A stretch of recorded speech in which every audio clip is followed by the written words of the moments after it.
got a great film to play next. Hello? Have you ever snubbed a lady? We had a technical problem. Are we on? Yeah, we're on there. Can I swear? Shit!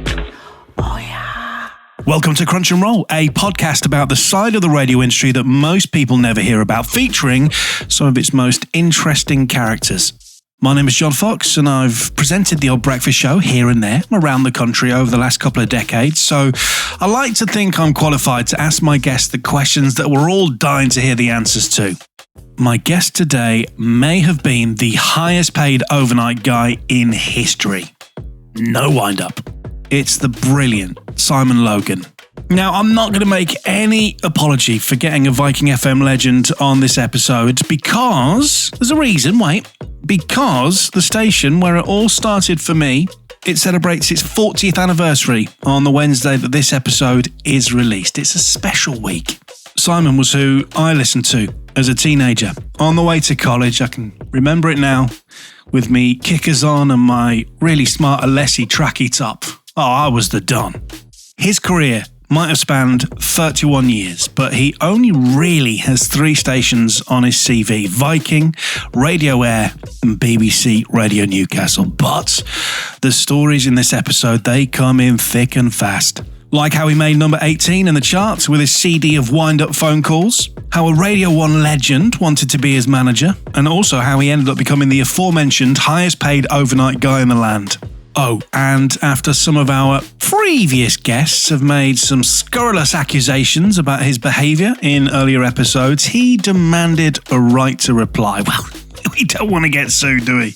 Before we start, just our weekly reminder that if you enjoy this podcast, then please do support us. We'd be eternally grateful. Just head to Ko-fi, that is ko-fi.com/crunchandroll.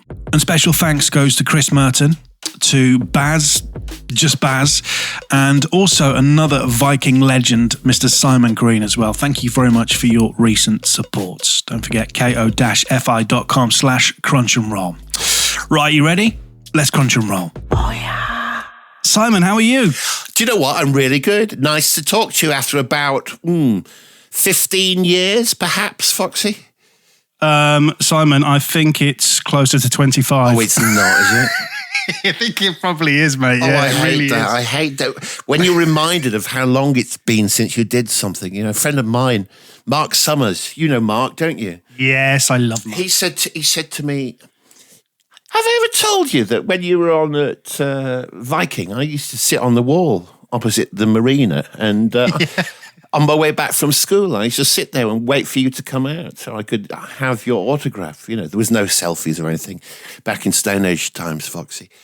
And I just thought, good grief, that makes me sound like Methuselah. You know, there he was dressed as well, not dressed as a schoolboy, that came later, but, you know, as a schoolboy, asking, you know, and it's like, you kind of think, well, I did that as well at that age, but the time marches on, doesn't it? And here we are now, 2024, still going after 31 years. What on earth is that all about? Well, do you know what? We've picked to put you on this Monday because, of course, and we're recording this before the Monday that you're on, obviously, but the weekend that's about to happen, but when people are listening to this on the day of release, it's just happened. Yes.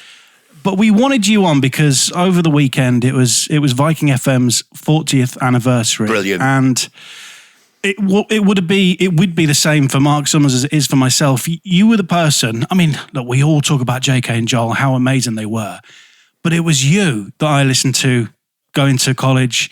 You, the person, you know, that I thought was incredible on that breakfast show. So that is why I'm calling you Viking royalty, Simon. And that is why you are my guest this week. How does that feel? It feels extremely special. More of it, please. Do you know, I started there in 1993 and it was my first gig on the radio. Before then, I'd been sort of DJing in nightclubs and ferries, cruise ships and stuff like that, and holiday parks. And all I wanted to do was be on the radio. So when I finally got that gig at the age of 25, I was like a dog with, a couple of them. And it was just amazing people that were there. Phil White was the chap that gave me the job. I'd sent a demo when you had to put a cassette into an envelope, Foxy, and send it. And, he said he'd sent me a letter back, and it came to the ferry ship that I was working on in Scandinavia or somewhere. And so I was in the mess one day and someone said, hey, there's been a letter here for you for the last 2 weeks. I was like, oh, how's that? Didn't know that you could even receive a letter. And there it was from Phil White inviting me to go there. So that was 1993. And 31 years ago. Just honestly gone like that. And some of the people that I met there along the way are still great friends now. Paul Bromley, Paul Carrington, I heard on Crunch and Roll. He was absolutely brilliant, still is. These are people that are still friends all these years later. Mark Dennison, there was Mike Zeller and Derek Flood, and lots of people called Paul Saunders, or Apple Saunders, as we call it. Apple Saunders. You probably remember these people as well. Well, I remember listening to many of them. Of course, I know Paul Carrington, who's a legend as well. Let me just go right back. So where are you from, Simon? I don't even know where you were born. Okay, so I was born in Chester, over in the northwest. And at the age of about 10, parents split up, and we moved to a place called Southport, which is where I kind of grew up, And I went to a public school, a boarding school, from like the age of 7 till I was about 12. And it was all very posh and la-di-da.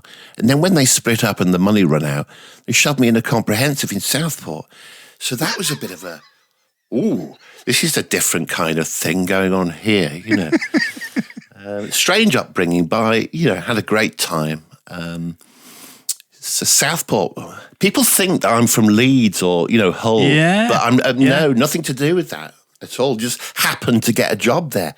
Never been on the radio in anywhere that I sort of grew up with, like Chester or Southport. It's always been, currently Newcastle, and before that, Leeds and Hull.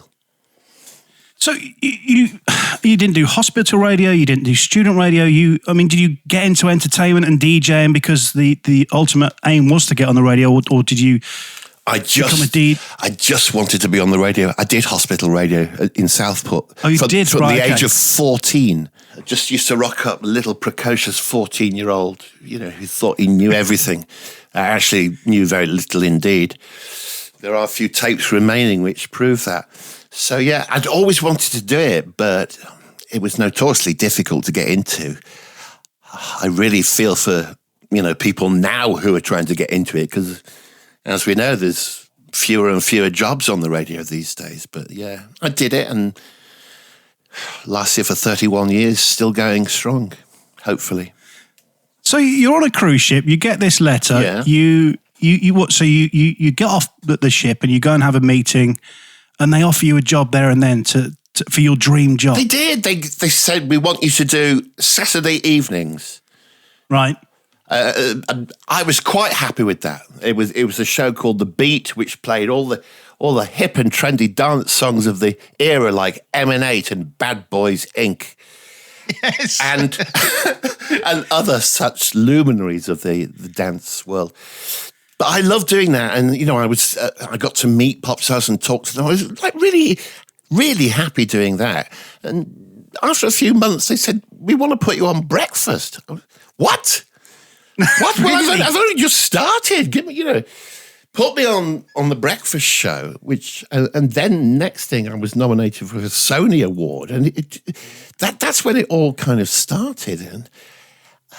It was so quick once I'd got it, you spend all that time dreaming about what it could be like, Foxy. And then suddenly when you get the gig, it was amazing. And then to be catapulted onto breakfast on Viking, which I think I did for about 3 years, was just brilliant, really brilliant. Proud that we got the highest figures ever for the station. That was once the wind-ups came along. I think that was a kind of pivotal moment. I know it's nothing new, and Steve Penk was doing them over in Manchester and no doubt all around the country, but it was something kind of new back then. And that lifted it to a different level in my eyes. I always remember being with my mum in a car, and we'd stop at a local garage in Hull, and there'd be your cassettes on the side, the wind-up cassettes for sale. There was the cassettes, and you could get them from Turnbull's Newsagent, I think it was called. Does that still go? Is there still a Turnbull's? I don't know either. You could get them from that and from garages, and also from that big department store next to the Princess Quay called Alder's. Yeah, that's gone. That's definitely gone. That's a KFC or some. That's a betting shop. Yes, so there was all that, and the cassettes came out, and then later, the wind-ups came on a CD. I think we did about 3 of those, starting at Viking, and then when I moved to Radio Aire. And I'll never forget one time, the lovely guy who was in charge of the sort of marketing and stuff came running into the studio. This is when I moved to Aire. He came running in, very excited when I was doing the show. Have you seen this? Have you seen this? And he was clutching a copy of something called Music Week, which was a magazine that we used to scan for the charts. You know, remember when the charts were exciting and everyone kind of like looked to see what the new number 1 was and what the highest new entry was?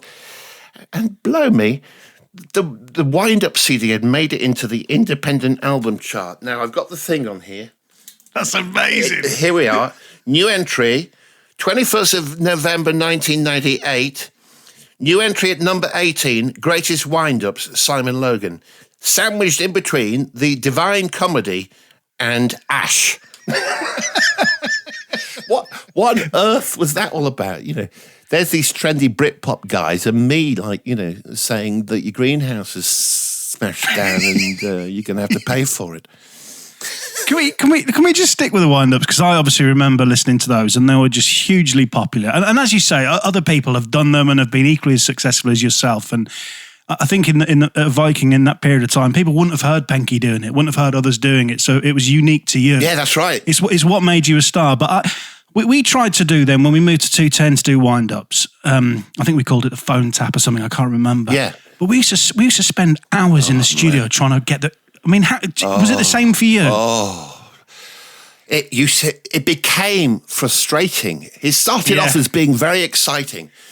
And, you know, we got a good one there. And then we soon discovered that the public actually liked to hear people getting very annoyed and shouting and swearing. And, you know, we'd use the, in inverted commas, bleep machine when some poor woman was having a nervous breakdown because she was told that... you know, her TV was being repossessed and or some nonsense. But it became, I don't want to say victim of my own success. It sounds so pompous. But you'd ring people and they'd just go, it's Logie, isn't it? Yeah. And as you know, you can't just rock up and do them. You have to research each one to make it seem credible. You know, so it takes a long time to kind of piece it together. Yeah, is the person that's suggesting the wind-up kosher, or are they just being nasty to somebody? You need to find out all the details of friends, where they work, and, you know, it takes a while. And then suddenly, within 30 seconds, it's blown to smithereens, and the person goes, it's Logie, isn't it? Yeah, we listen to you every morning. Bye. So sometimes you'd sit there, literally, till about 4 o'clock in the afternoon, knowing that you haven't got anything for 8 the next morning. And, of course, you're so tired, you know.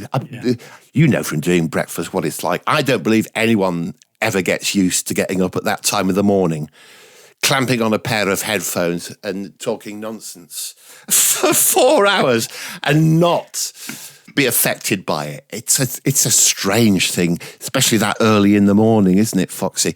So, yeah, you used to get very frustrated. And towards the end, I really wanted to stop doing them. Yeah. But my bosses were like, oh, no. It's the one thing that, you know, people, oh, cheers. That's the only thing that people like me for. Yeah. Being a nasty bastard on the phone. Thanks a lot. Cheers. Thanks for that. Thanks. I thought I had some sort of radio skill, but apparently not. Do you know the other thing? You're talking about how hard it is to do a breakfast show. And of course, I would wholeheartedly agree with that. But, you know, I've always worked with another guy, always done a double-headed breakfast show. You worked on your own. Some of the time, but I had a great guy called Paul Bromley in the early days who is still my best mate.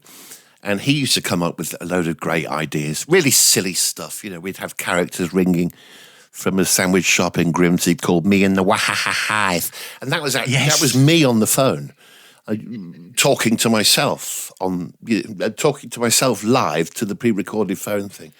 Then on Coronation Street, Deirdre had married Samir. So we had a thing called Deirdre and Samir, and it mainly the theme tune. Deirdre and Samir, Deirdre and Samir, Deirdre and Samir, Deirdre and Samir. And it was literally Deirdre and Samir talking nonsense. But people, isn't it funny? Sometimes the things that seem like throwaway moments are the things that people latch onto sometimes, You talked about the people that, were on air. I'm doing mids and doing drive whilst you were doing breakfast. I mean, some legendary presenters from Viking. But they were, I don't know how to put this in a polite way, they were a little bit older than you were. Was it difficult being the young kid on the block who just turned up, got breakfast within months, and, you're surrounded by these true professionals and I've forgotten about me. I was like 24. And, some of them were, into their 40s. And now the tables have now turned and I'm the old bugger that won't go away. I used to get very nervous, especially when it was someone that I really rated on the air. I know that sounds silly because the very nature of doing the job is that you exude confidence, but that is an act. Certainly for me, a lot of the time, that was an act. I used to get very nervous around. I remember when I first went to Radio Aire after Viking, and Bruno Brooks was on after me. I was like, this is the guy who, for my money, was the best at doing the chart show. And I'm an absolute chart geek. I do a retro chart show on a couple of stations now. I just loved the charts. But there was Bruno, talking to me as a peer, almost kind of thing. Bruno Brooks. And we became really good friends. And he told me some amazing stories about Radio 1. I remember one time we got absolutely rat-assed in the hotel where Bruno was staying. We really got very drunk, and he said, "I want to be your manager. I want to be your manager." And I thought, God, Bruno Brooks is asking me if he can be my manager. And I remember telling my boss at the time, an Irish guy called John O'Hara. He said, "Well, you want to give 15% of your money to that? Beep. Why would you give it to him?" So in the end, I turned Bruno down, and I've regretted it ever since. So Bruno, if you're listening and the offer is still available, mate, I'm still all right. I can still string a sentence together. You probably wouldn't get me to do a wind-up, though.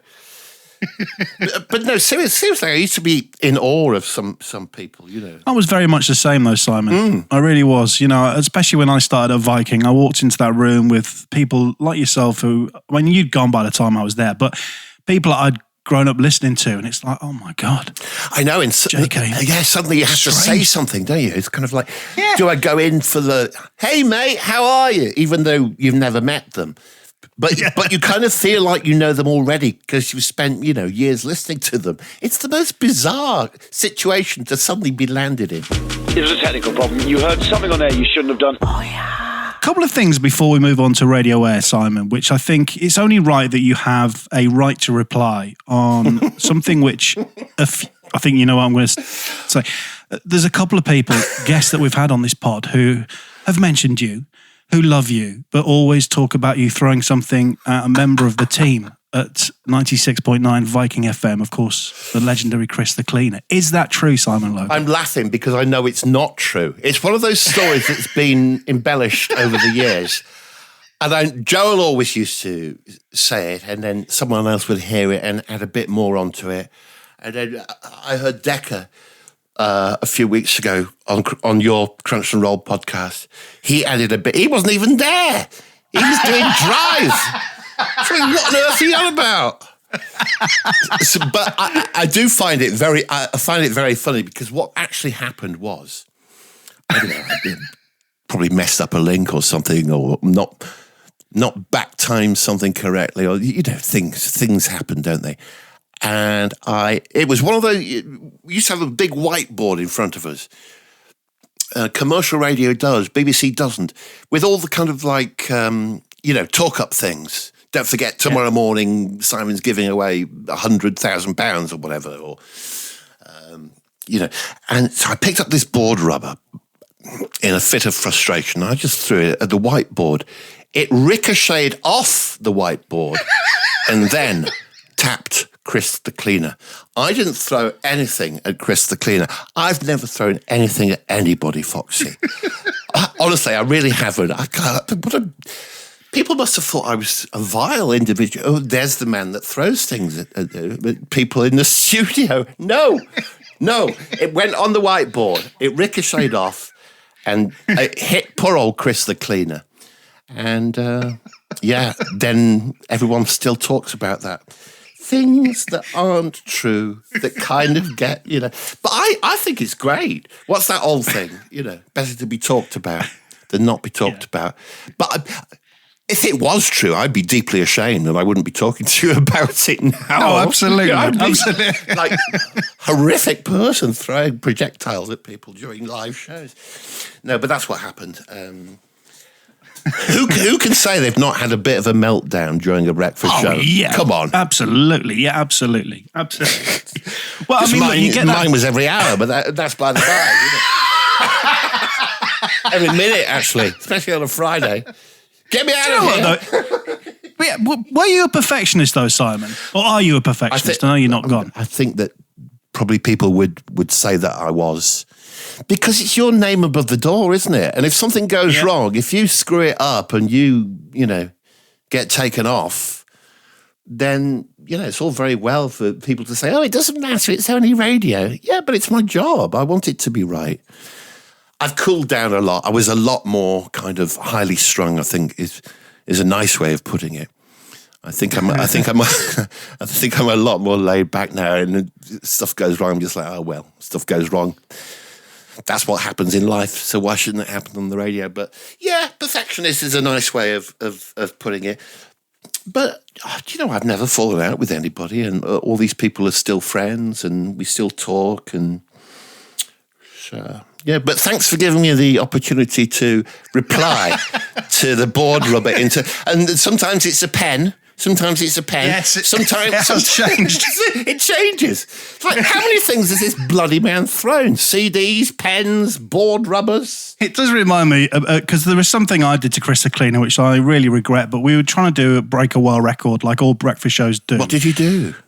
I tried to eat as many Cornish pasties in an hour. I think it was Jackson's, the bakery, brought in about 400 Cornish pasties. I bet they did.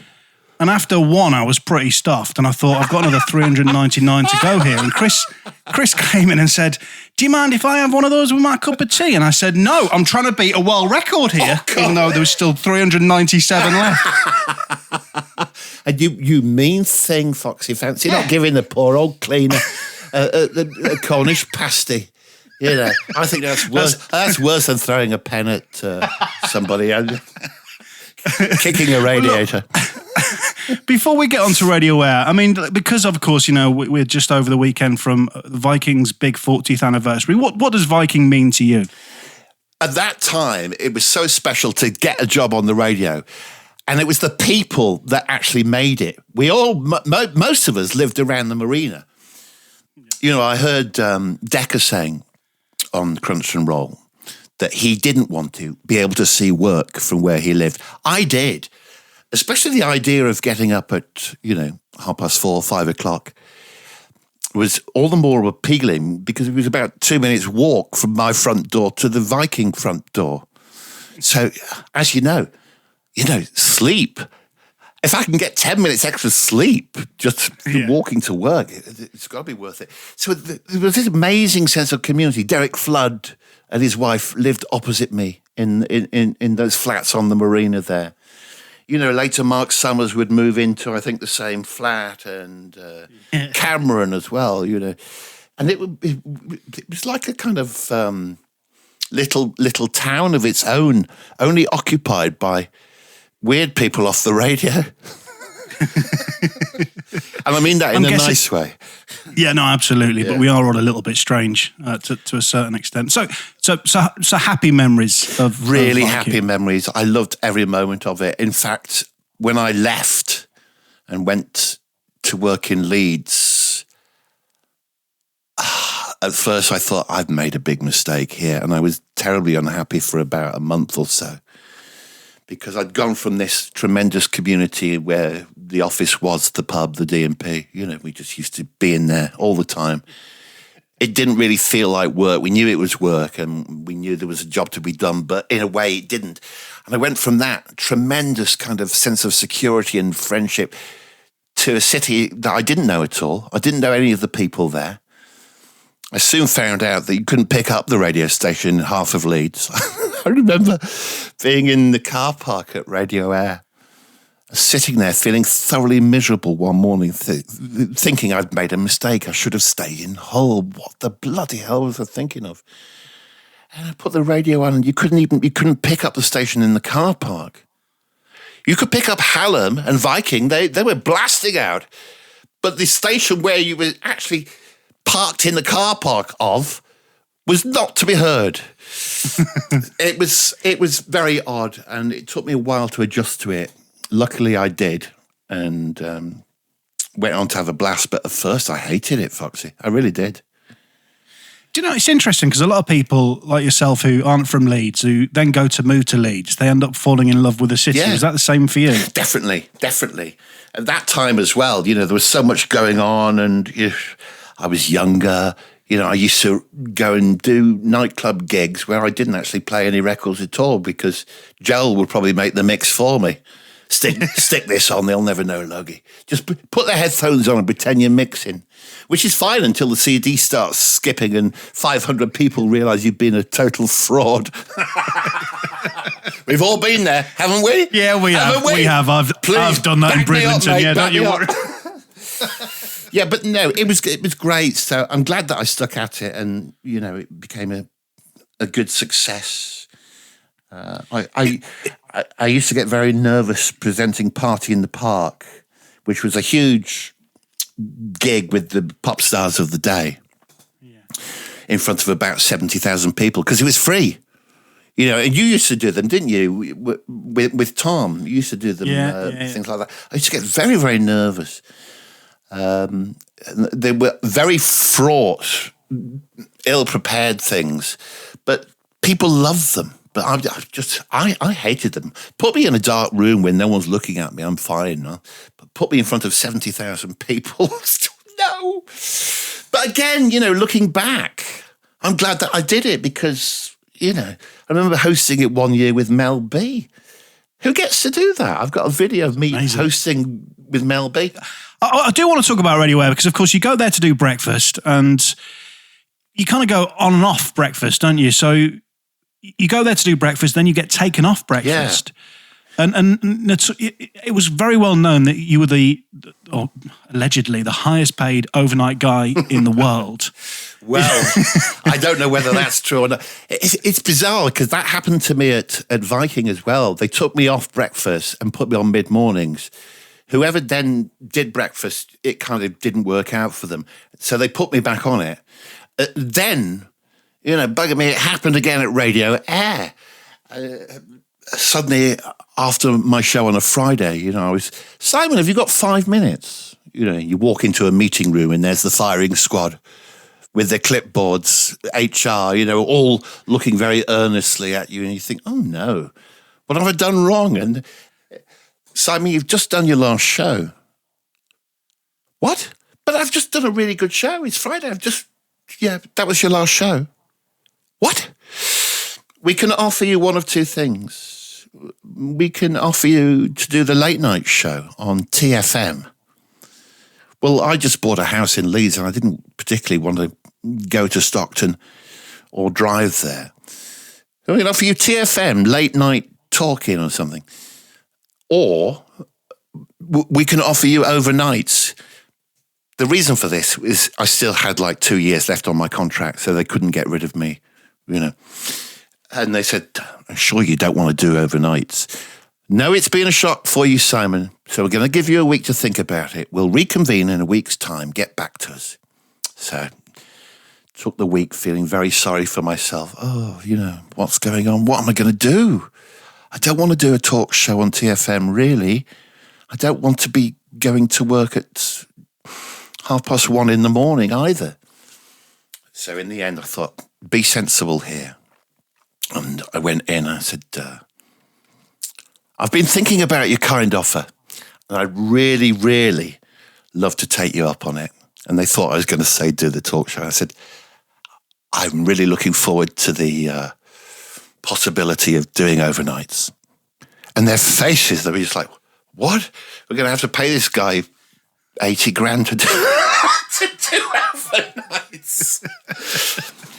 It wasn't 80 grand. I think it was 85. No, so I did overnights for a year. And then people said, well, that's doing really well. And Ditchy, who took over from me, who's a super guy, I remember him driving in to do his first breakfast show. He said, I've just been listening to you on the way in. He said, what are you doing on overnight? I said, I've got no idea.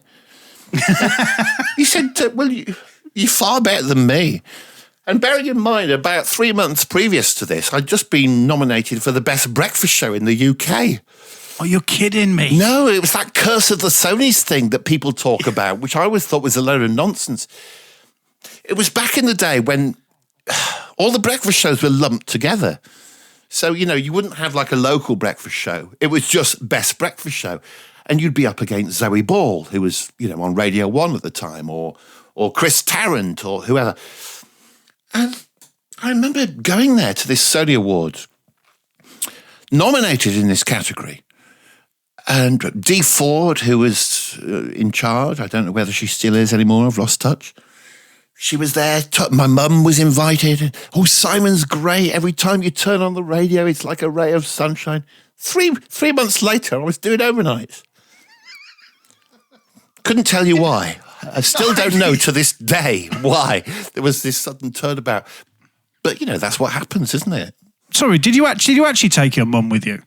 Yes, I did. Mum was invited to the Radio Aire one, which was the second one for Best Breakfast Show. And that was when Zoe Ball was with Norman Cook. And bless her heart, and I still don't know to this day how on earth she knew who I was. She came up to me in the Grosvenor House Hotel, and I was just talking to some friends or colleagues or whatever, and she came up and she said, Simon, I just wanted to wish you all the best.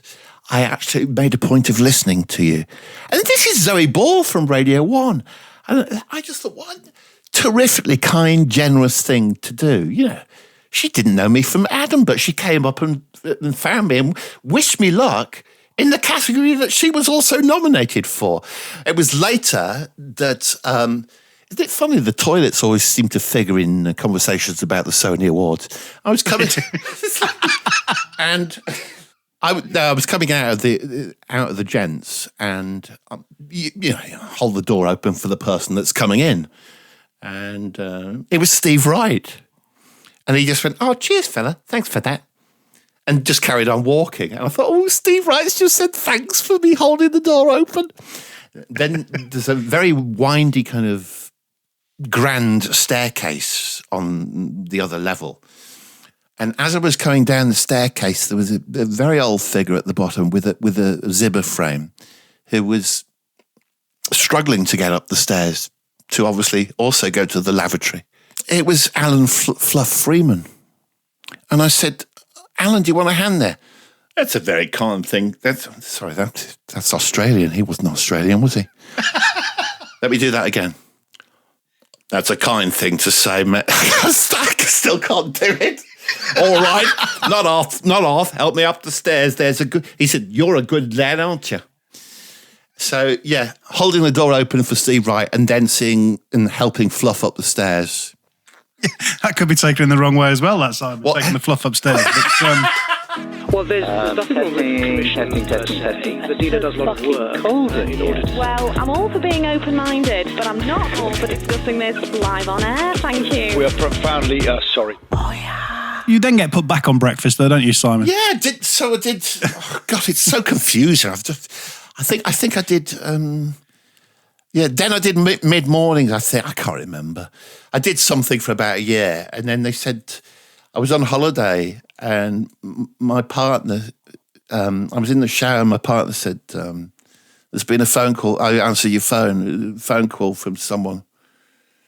They want to know if you can ring them back." And they knew I was on holiday, and I just thought, God, I bet the buggers want me to go back on breakfast. So I rang them back, and they said, "Please, can you come back on breakfast?" By this time, I was an old hand at saying, "Oh, yes, of course I can, yeah. How much more are you paying me?" Because suddenly you find yourself in the driver's seat, don't you, John? You're just kind of like, oh, right, you want me back, but you've messed me around. I'm going to make you pay for this in a nice way. So I went back and I loved it, and it was very successful. And we sold even more wind-up CDs and stuff like that. It was crazy times. But I'm glad that I did it. And all in all, I must have spent about 12 or 13 years doing breakfast, and a couple of other years doing overnights and mid-mornings. Now at the age of 55, I'm not really sure what's next on the horizon. Perhaps it's time for me to take a breather. Get him off. There must be car boot sales in Leeds in Holland where you can probably still get a hold of some of your wind-up tapes, Simon. I reckon. If you look in those bins somewhere. I've got a garage full, mate. I don't need to go to car boot sales.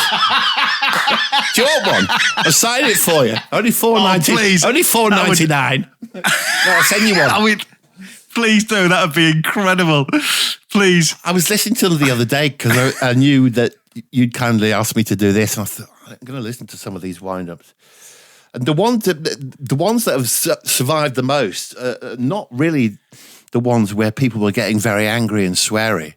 It was more the kind of the daft ones, like when I'd interview, I don't know, this one springs to mind. Do you remember Catchphrase with Roy Walker?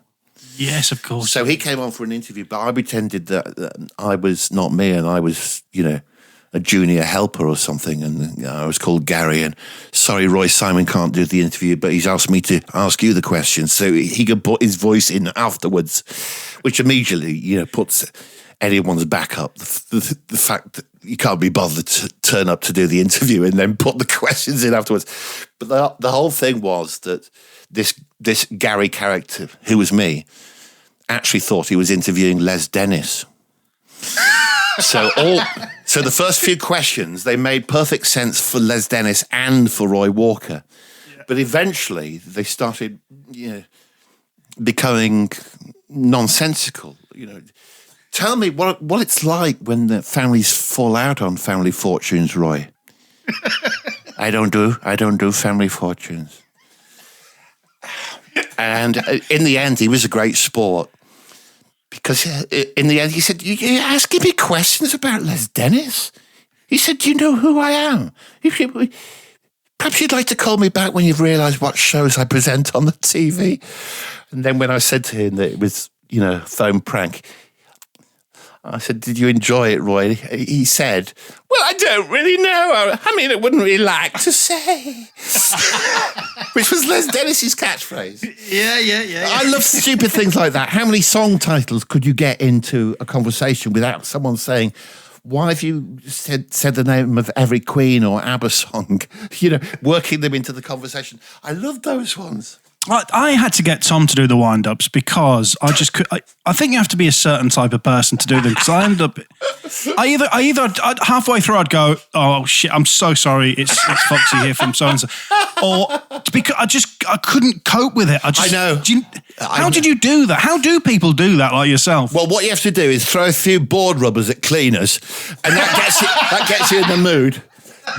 Then when you've seen Joel Ross come in just wearing a bin bag and nothing else, it kind of like sets you on the trajectory. I don't know how I did it. And sometimes I was incredibly, I felt really bad because you're essentially cold calling someone that could have just be having the worst day of their life. They could have had a death in the family or something. And there's you saying that their ceilings collapsed.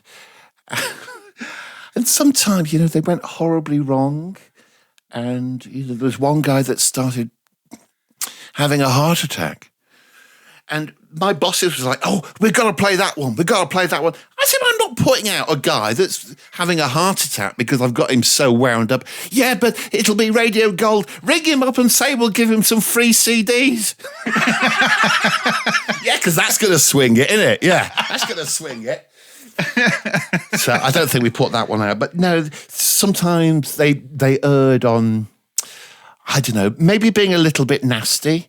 And certainly not the sort of material that you'd want to present these days. Some of them were great, but looking back, some of them really haven't aged too well. You talk about John O'Hara there, somebody who I know, John O'Hara, and a few people have mentioned him as a boss. How was he for you? He's an absolutely brilliant guy. And what I like about him, the best quality that any boss can have, I think, is he was honest. If he didn't like something, he'd say, what the fuck was that at 8:10? Why did you say that? And you knew exactly where you were rather than someone sort of pussyfooting around. I mean, John Myers I never worked with John Myers, but I know plenty of people who did. I only became friends with him because he was in Newcastle. I used to listen to the show and send nice tweets. But people used to say the same thing that I thought about someone like John. You knew exactly where you were. Yeah, sometimes you didn't like it. Sometimes, the old ego takes a bit of a bruising, but most of the time he was right. Someone like Andrew Robson as well, who's still a great friend. These are the sort of people, when you look back, you realise have been pivotal in your career. And without these people taking a sort of chance on you and being honest to you, perhaps I wouldn't be doing this anymore. You mentioned Andy Robson there, who was my first ever boss, and I've mentioned many a time that my ambition was that he actually spoke to me. Yeah, a man of few words. Yeah, he never spoke to me once. How could he be your boss and not speak to you? He got Stuart Baldwin, who was the assistant PD, to do all the communications. Very crafty. But then when I was at the BBC, he was doing a course, and my big fat bald head popped up on his Zoom, and he had no choice but to say hello to me, and that was my ambition. I should have just left radio then. That was it. Complete circle. I bet he said hello. Very often you'd cross it, very often you'd see Andy at work and you'd say, oh, morning, Andy. Hello. And that's all you'd get. But again, if there was something that he wanted to pick you up on, he'd tell you rather than, get someone else to do it. I've never really experienced that. In 2009, you leave Radio Aire and you go to the BBC, you go to BBC Radio Newcastle. Was that because Andy was there? Did he take you there? Yeah, what happened when JK and Joel took over from me at Radio Aire, this was 2009.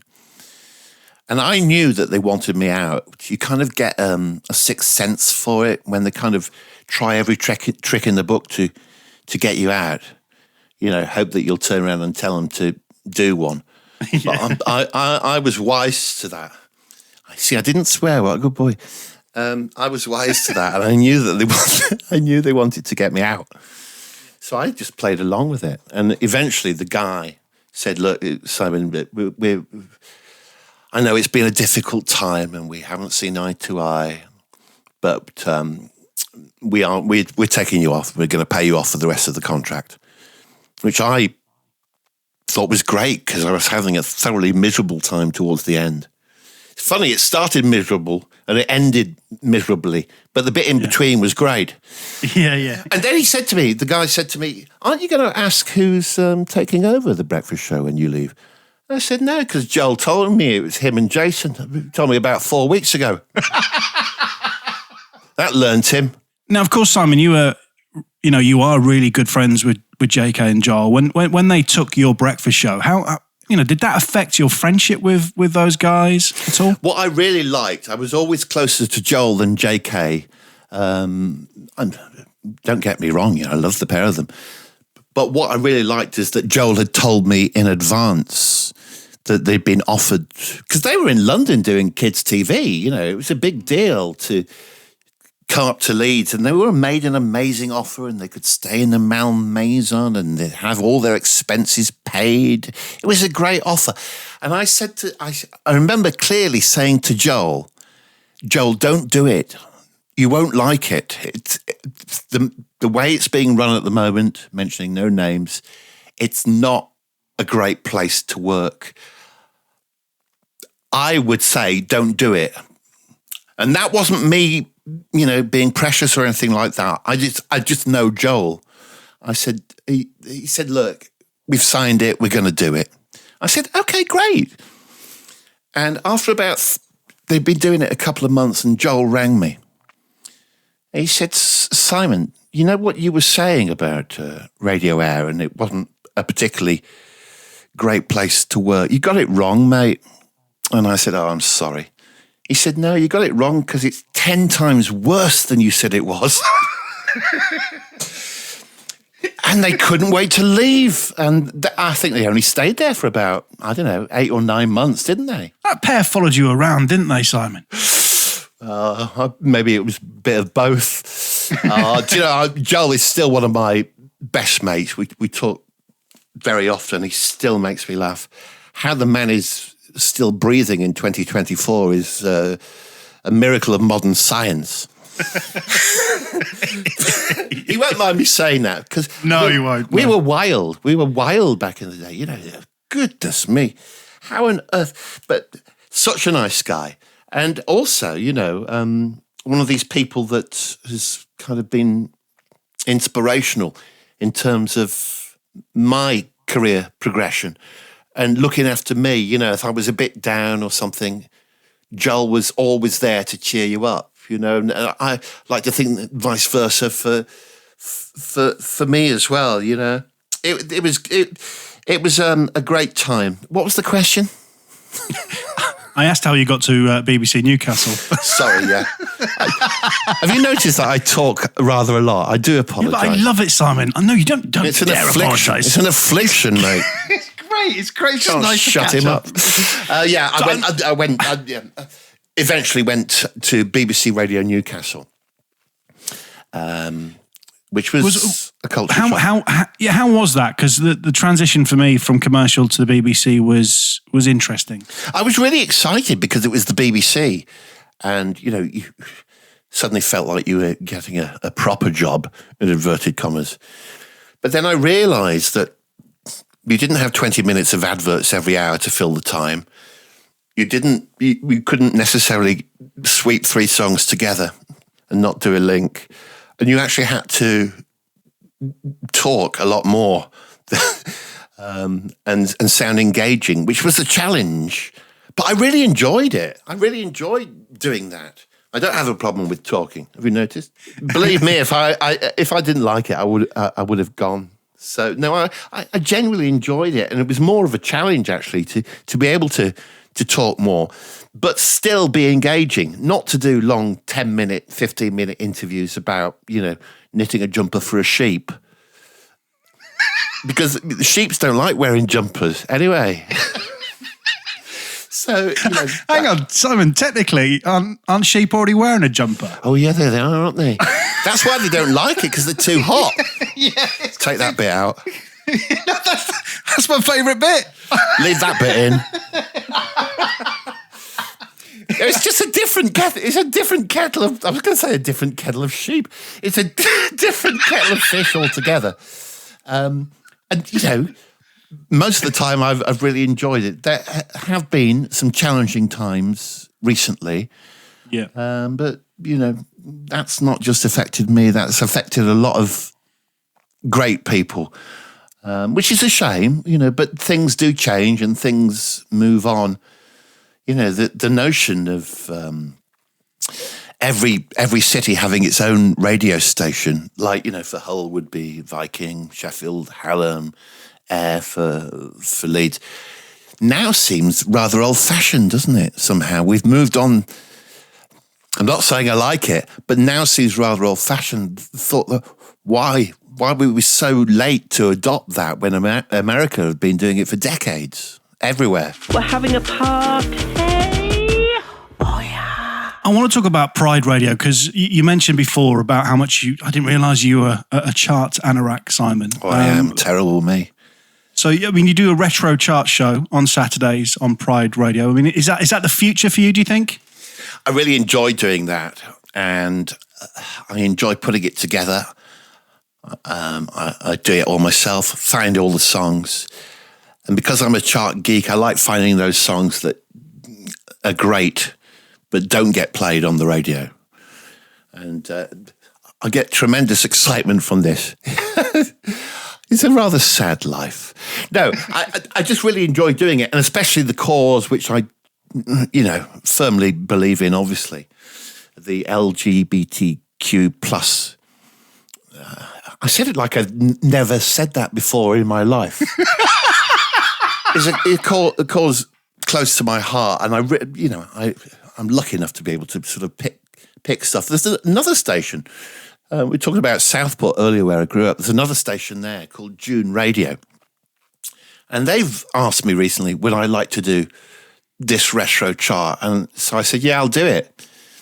So only because I've never been on the air from where I'm from, as I said earlier. So that's that box ticked with June Radio.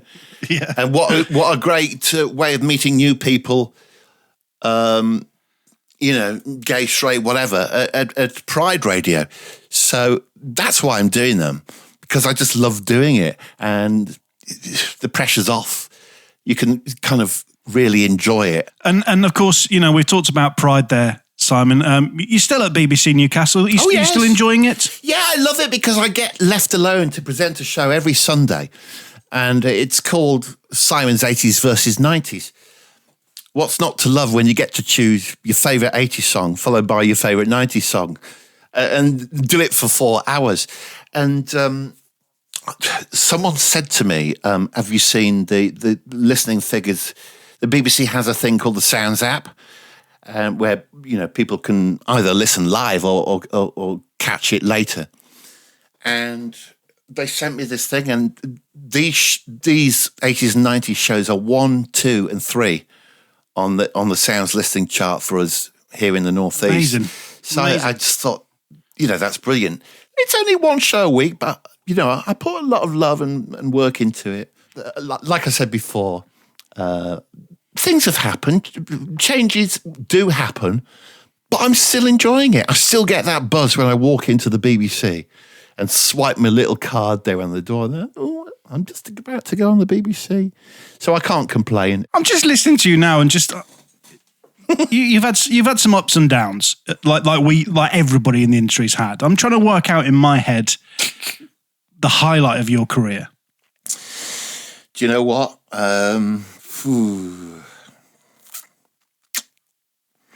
That would definitely be when Catherine Tate didn't want to talk about the Catherine Tate show. You know those nightmare interviews that you sometimes get. So Catherine Tate was huge. I think it was one of the last interviews I did. Perhaps it's the reason why I left.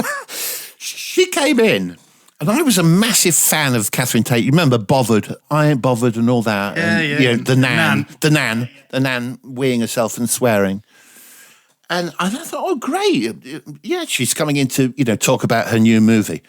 But her PA came in before and said, oh, just one thing, by the way, Simon. When we bring Catherine through, Catherine says, could you not mention the Catherine Tate show? I said, well, every question I've got is about the Catherine Tate show because it's the only thing that she's known for. Yes, but Catherine would rather talk about her new film. So anyway, red rag to the bull. First question. Are you still enjoying doing the Catherine Tate show? What's your favourite character? Oh, she gave me daggers. She looked at... The rest of the interview was a nightmare. But I'm so glad that I did it, because what's the point in talking to someone like Catherine Tate when you can't mention the Catherine Tate show? Much the same as a certain pop star who would... most people are lovely when you do interviews. I'm just picking out a couple here. Most people are lovely, beautiful people to talk to. It was a very well-known pop star. And he just didn't want to be doing the interview. You know, it was one-word answers to questions and kind of, yeah, well, yeah. You know, there was nothing. So I actually, halfway through it, I said, I'm really sorry. I said, can I ask you why you've put yourself forward for this interview? Because it really seems to me like you don't want to be doing it. And, you know, and the very famous person, I'm not telling you his name, the very famous man said, I'm so sorry, Simon. I've been having a really shit day. I'm so sorry. Would you mind if we started again? And I said, no, not at all. Because, you know, people have a bad day, don't they? So we started again, and he was absolutely lovely. So I'm glad that I kind of challenged him on that. But I wouldn't say his name because anyone could have a bad day, you know. Everything I do it for you. It could be reckless, and we wouldn't want that. Heavens above. Have you got it? It took me a while, yeah. It just clicked. Yeah, sorry, Simon. It's all right. Good one, though. Very good. It's all right. No, seriously, the highlight was getting into the charts with the wind-up CD and then going to sign these things at HMV stores in Leeds. I remember rocking up for the first one, and there was a massive queue, and I said to the guy that was with us, what are all these people waiting for? And I suddenly realised they were waiting for me to sign this CD, you know. I felt like it was the nearest I got to feeling like a pop star must do, you know, and it was absolutely wonderful. Great memories. And I don't want to sound blasé about it. I don't want to take it for granted because at the time when you're doing it, it's kind of, when you're in the thick of it, it seems quite normal, yeah. But only when you look back and you think, God, people queued up to get an interview for some fool who was making fun of people on the phone, and then the bloody thing got into the charts. It's like, then you get a helicopter with your name on it. What? You used to say, what do you do for a job on the radio? Oh yeah, you've got the Loki-copter, haven't you? Do you? Are you a pilot? Do you? No. I can't fly. It's just got my name on it. I feel like a right knob. Well, I've got a Ford Focus with my name down the side. Actually, no, it didn't have my name. It had the station logo. One of those branded up cars, you know. And actually, when push comes to shove, you think, I don't want my name on it. I don't want people knowing where I live, when I park it on my drive. I don't want people spotting me when I'm giving someone the V's because they've cut me up. So I said, I don't want my name on it, but I'll just have the station name on it. I remember being very proud. That was a proud moment. And there it was on the driveway of my house. And I got up the next morning to do breakfast and someone had nicked all the wheels and put it on bricks. Simon, can I just say thank you so much for two things. Two things, firstly, Simon. I'd like to say thank you so much for being on Crunch and Roll. And I'd also like to say thank you for entertaining me as I was on my way to college every morning because you were incredible. Oh, that's so kind of you, Foxy. Thank you so much. It's been an absolute pleasure to come on this because I've listened to it. I've listened to a lot of the people that you've had as guests. To be quite honest, mainly the people that I know, so that I can find out if they're going to say something about me. Yeah. Luckily, most of it's been great. And even the stuff about, you know, the suggested throwing of objects, which I explained earlier, still makes me giggle because I just know I never did it. But it's just great. I love it. And I wondered whether you do this pod. This is me turning into an interviewer now. Do you do this podcast just because you love it, or, you know, are you making some dollar out of it? What's the deal? We do it because we love it, and we do it because, well, for me personally, it kind of scratches my radio itch. Yes, you know, since I left the industry, but also. And this is where I think Simon will roll his eyes. Simon, the producer, who is the brains and the looks. Who I've known for years, by the way. Yeah. But I've said this a couple of times. It's setting people like yourself in stone in history. So we're getting all people like yourself and all these amazing presenters on Crunch and Roll just so they have the opportunity to tell people what about their careers, and it's all on tape. I don't know if tape's a bit retro, isn't it? But whatever it is, a podcast makes sense for me. Has anyone ever said no? Don't want to do it. You don't have to say here it is. We've had there's been one breakfast presenter who was a little bit paranoid if other people, like yourself, was listening, but was paranoid what people might have said about him. But he will come on, but not at the moment. But apart from that, I think we've had one person, who is management who didn't want to come on. But apart from that, everybody's... Do you know what? Myself and Simon are genuinely blown away with the response to this. It's grown and grown as the series have gone on, and it's... Because it's been a couple of years now. This has been going on, it's crazy. Isn't it? It's crazy. I remember when it first started. It's great to see how it's kind of evolved, and I love the graphics on the website, the little level thing when people are talking. What a lovely touch that is. And just nice to hear people stripping back from a lot of the kind of bluster and just being honest. And when people say things, you think, God, yeah, I remember what it was like doing that. And especially when it's people that you've worked with and maybe something you've forgotten about. You think, God, yeah, they're bloody right. Yeah, we did have to play Jimmy Ruffin every hour. Or whatever. Love Jimmy Ruffin, by the way. Well, Simon, thank you. Thank you so much, Foxy. The pleasure is absolutely mine. I often ask the guests, I say, who would you like to hear on Crunch and Roll? I'm intrigued by this. Who would you like to hear as a guest? Can I have more than one? You may. You can have your Viking royalty in my eyes. You can have as many as you want. I'd like to hear the guy that gave me my first job in radio, who I think now works at BBC Radio Humberside, a guy called Phil White. Before that, he was a jock on TFM. I'd love to hear Phil White on it. And also, just because I am a chart geek, as we established earlier, have you ever done Bruno? Not yet. Oh, Bruno will do it. Bruno would do it. I've heard him do similar things. Have you asked him? No, can you ask him for us, Simon? Yeah, I will. Hang on, I'll just get my phone. Hang on. Hello, Top 40. Bruno, would you do Crunch and Roll? Yeah, fine. Okay, I'll tell him bye. There you go, sorted. That's incredible. There we go. We've been messing around on Facebook Messenger. He's not replied. Just got you to do it. There we go. Brilliant. Well, Simon, would you be so kind as... Have you done voiceover work? Yeah, I've done stuff for adverts and stuff like that, sure. Have you? Yeah. Where would we have heard your voice before? I love this question. I sometimes slip this one in. Where would we have heard your voice then, Simon? You would have heard my voice advertising double glazing in Hull, saying things like, it's not a wind-up. You can really get it for just £599.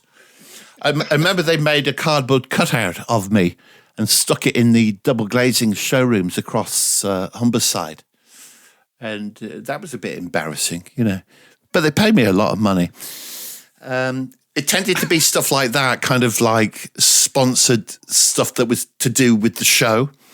So, yeah, a little bit, but not too much. As we finish on voiceovers, and please tell me you were either... And I will never forget these till the day I die. The two best advertisers on Viking were Big John from Corellia Cars. Hello, this is Big John from Corellia Cars. Hi, sir. Well, basically, if you bought... I'll never forget the advert. If you bought a second-hand car off that guy, he'd give you a free cheeseburger. That was genius. And the other one was, and I did late on Viking, was Hugh Rice Jewelers, Gifts as Precious as Time. Used to sponsor something called the Late Night Love Affair, didn't they? Yes, I did that, yeah. The Late Night Love Affair with Hugh Rice Jewelers. It all sounded very glamorous. I don't know whether it was or not. They still exist. Do they still exist? I don't know. I don't know if Big John does. Too many cheeseburgers. He's a goner. Poor Big John. Yeah, never a good idea for the person that owns the company to try and do the voiceover for it. No. Rarely works, rarely works. What do you want me to say anyway? Voiceover. What do you want me to say? Simon Logan, would you please take us away with the end credits? Yes. What are they?